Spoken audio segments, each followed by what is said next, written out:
이토록 참혹하게 보낼 줄은 몰랐습니다. 딸이 세상을 떠난 지 벌써 8개월. 하지만 어머니는 아직 딸의 유품을 정리하지 못했습니다. 현실을 받아들이기가 너무나 고통스럽기 때문입니다. 35살, 한창 나이에 비명에 가버린 조은혜 씨. 떨어져 살았지만 항상 부모님을 살뜰히 챙기던 착한 딸이었습니다.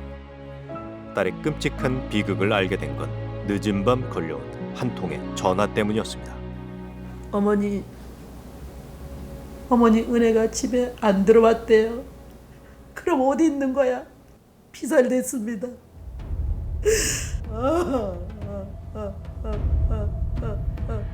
기억을 떠올린 것조차 아픈 그날 밤, 서울 강남 한복판에서 끔찍한 일이 벌어졌습니다. 1층에서 2층으로 올라가는 계단에 십자국이 이렇게 떨어져 있었고, 계단 통로에 이삿짐용 포장 박스가 있었는데 그 안에 무참하게 살해된 피해자가 들어있었습니다. 그날 은혜 씨의 직장으로 한 수상한 남자가 찾아왔답니다. 은혜 씨가 남자를 피해 건물 엘리베이터를 타자 남자는 순식간에 은혜 씨의 직장에 있는 3층까지 뛰어 올라갔습니다. 그리고 엘리베이터의 문이 열리자마자 준비한 흉기로 은혜 씨의 얼굴과 목을 수차례나 찔러 살해했습니다. 범행 후 범인의 행동은 놀랍도록 침착했는데요. 이런 사건이 진짜 보기 드물거든요. 범행을 끝내고서도 당황하지 않고 생수와 테이프를 사가지고 다시 현장에 돌아와서 피 묻은 박스를 닦고 테이핑 처리를 하고, 이 친구가 머리가 굉장히 똑똑하고 영의주도해야 된다고 해야 되나요? 살인을 저지른 뒤 시신을 상자에 담고 청소까지 한 남자는 은혜 씨의 휴대전화를 들고 주변을 배회하다 경찰에 검거됐습니다. 살인 용의자는 22살의 박군. 충격적인 것은 그가 은혜 씨의 제자라는 사실이었습니다. 대체 왜 제자가 선생님을 살해한 걸까요? 은혜 씨와 박군이 선생님과 제자로 처음 만난 건 2009년 한 대안학교에서였답니다. 희망적인 거예요. 되게 긍정적이시고 학생이 잘 들어주시고 그 선생님만 믿고 다 얘기할 수 있을 정도로 되게 적극적이어서 되게 저희가 좋아했어요. 그분을. 은혜 씨는 이 학교의 진학 상담 교사였습니다. 다정하고 친절한 성품 때문에 학생들 사이에 인기가 많았다는데요. 박군 역시 은혜 씨를 잘 따랐답니다. 그런데 언제부턴가 은혜 씨를 대하는 태도가 달라졌답니다.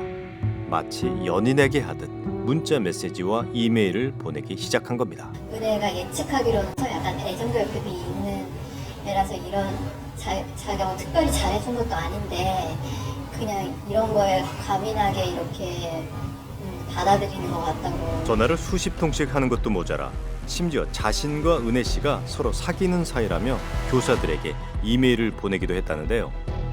은혜 씨가 거부할수록 박군의 집착적인 행동은 점점 더 심해지기만 했습니다. 은혜가 이 일이 있고 나서 정신적으로 이렇게 우울증처럼 이게 오니까 정신과 치료도 받으면서 약물로도까지 같이 했었거든요. 더 이상 박군의 스토킹을 참지 못한 은혜 씨는 경찰에 신고하겠다며 경고까지 했다는데요. 그러자 박군이 은혜 씨의 집까지 찾아왔답니다. 그리고는 집 근처에 숨어 있다가 은혜 씨를 발견하자마자 목을 조르고 성폭행을 시도했습니다. 은혜 씨의 고통스러워하는 모습을 본 박군은 마지막 순간 범행을 포기했습니다. 다행히 목숨은 건졌지만 은혜 씨에게는 끔찍한 순간이었을 겁니다. 그런데 그 어린 거, 그 인생의 호족에 빨간 금가게 하면은 어떻게 하겠냐. 불쌍히 여기자 우리. 불쌍히 여기자. 한 번만 용서하자. 충분히 처벌할 수도 있었지만 은혜 씨와 부모는 미성년자였던 박군을 용서했습니다. 그 사건을 계기로 석 달 동안 심리상담 치료를 받은 박군은 얼마 후 유학을 떠났답니다. 은혜 씨를 괴롭히는 스토킹도 더 이상 없을 것만 같았습니다.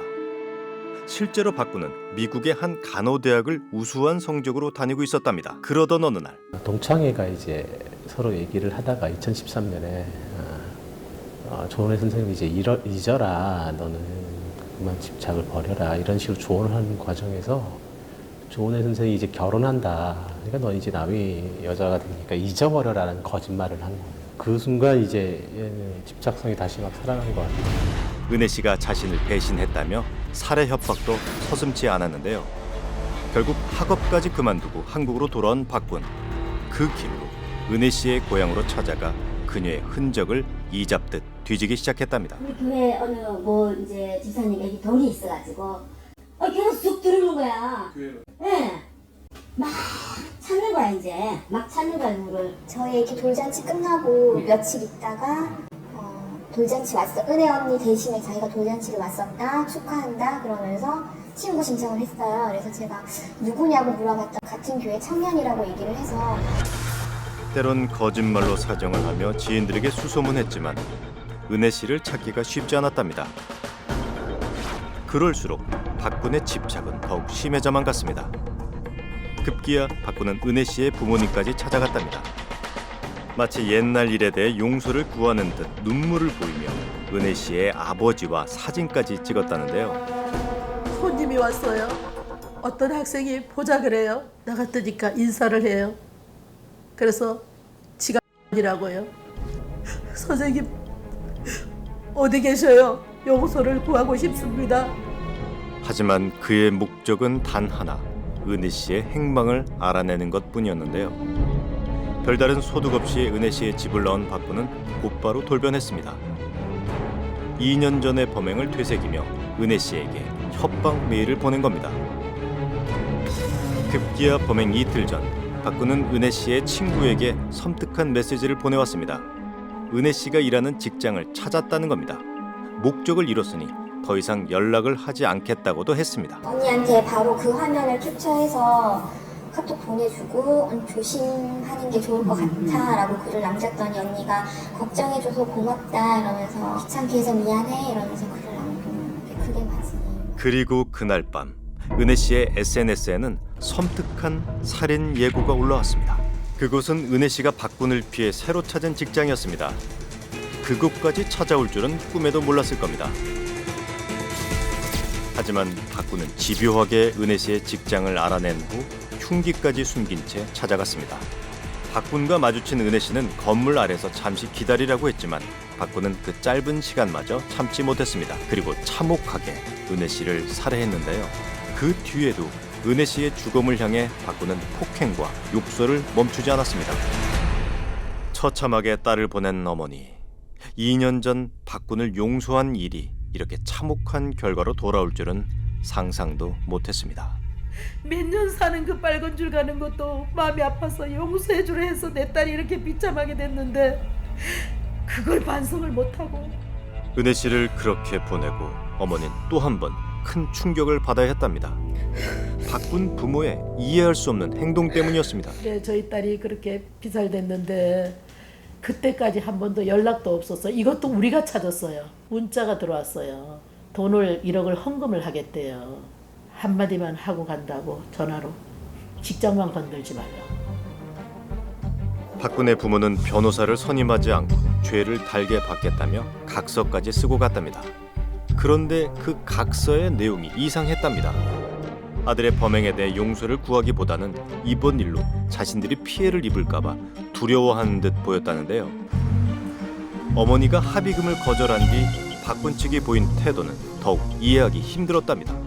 그리고 저번에 정말 충격적인 장면이 한 번 있었는데 피해자 아버지가 법정 앞에서 기다리고 있는데 계단에서 피고인의 부모가 아는 사람들이랑 웃으면서 걸어 올라가는 모습을 봤다는 거예요. 그래서 굉장히 충격을 받으셨어요. 보통 사람이 그렇게, 저도 변호사 생활 10몇 년 하지만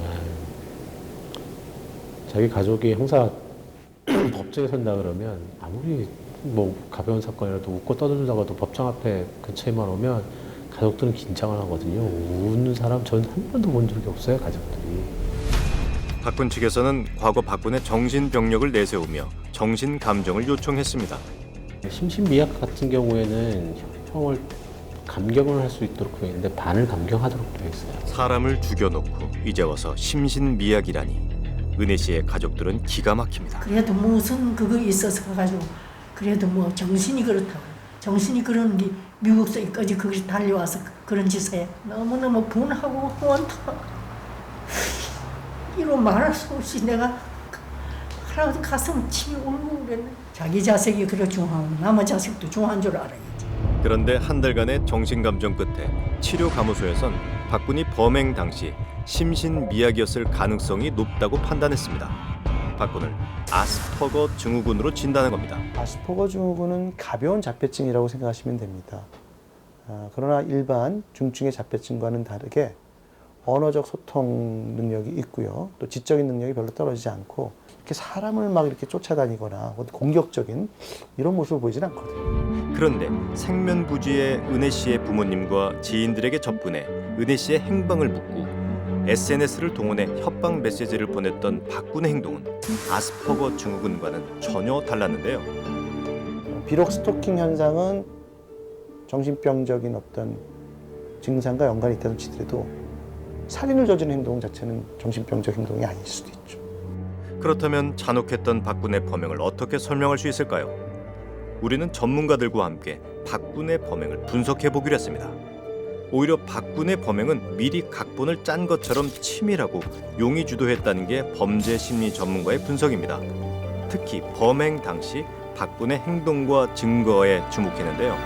본인은 이제 원래부터 살해할 생각이 없었다라고 이렇게 얘기를 하지만 이미 그 지하로 내려가서 시신을 담을 플라스틱 그 박스를 확인을 하는, 또 나가서 테이프와 생수를 사와서 그것을 포장하거나 또는 자기 손을 씻는다든가 하는 이런 그 일련의 과정들을 우리가 봤을 때 대단히 치밀하게 계획이 돼 있고 사람을 살해하는 그 과정에서 매우 잔혹하게 살해를 했다는 거죠. 박군의 진술에 따르면 범행 후에도 이미 사망한 은혜 씨를 또다시 폭행하고 시신의 일부를 훼손했습니다. 이처럼 얼굴을 공격하는 등 잔인한 살해 방법은 스토킹 살인의 전형적인 형태라는 겁니다. 그 후 박군은 재판부에 죄를 뉘우친다는 편지를 수차례 제출했습니다. 제가 어렸을 때부터 저의 부모님은 돈만 내주지 정작 저의 얘기에 귀 기울여 주시지도 마음을 이해해 주시지도 않았어요. 왠지 저를 마치 투자 대상으로만 본 것 같았어요. 한때 이 세상에 그 무엇과 바꿀 수 없을 정도로 소중하게 여긴 한 사람이 있었습니다. 하지만 저는 끝내 그 사람을 잔인하게 죽이고야 말았습니다. 죄의 심각성을 깊이 깨닫고 반성하고 또 반성합니다. 남녀관계가 그럴 수도 있는 건데 라고 집착이 돼서 행동을 처리했다고 요게 이제 핵심이고 다른 건 의미가 없는 내용들이라는 거죠. 잘못했다고 말하는 듯 보이지만 끊임없이 핑계를 대고 있다는 겁니다. 자기가 용서를 바란다고 하면 죄송합니다. 내가 죽어죄졌습니다만 하면 되죠. 근데 뒤에 또 사족이 계속 붙잖아요. 이렇게 내가 차라리 죽어버릴까요? 보는 피해자 가족이나 피해자가 보면 섬뜩한 겁니다. 거꾸로 이제 협박을 하고 이렇게 생각이 든다는 거죠. 이런 걸 봐서 볼 때 그 사람은 전혀 반성의 여지는 전혀 없고 오히려 굉장히 교활한 인간이라는 생각이 듭니다. 지난달 28일 박군에게 1심 선고가 내려졌습니다. 고등학교 시절부터 선생님을 스토킹하다 결국 잔인하게 살해한 20대 남성에게 법원이 징역 35년을 선고했습니다. 지금까지 내려진 유기징역으론 가장 긴 형량입니다. 아스퍼거 증후군을 앓고 있어 범행 당시 심신미약 상태였다는 주장을 재판부가 받아들이지 않은 겁니다.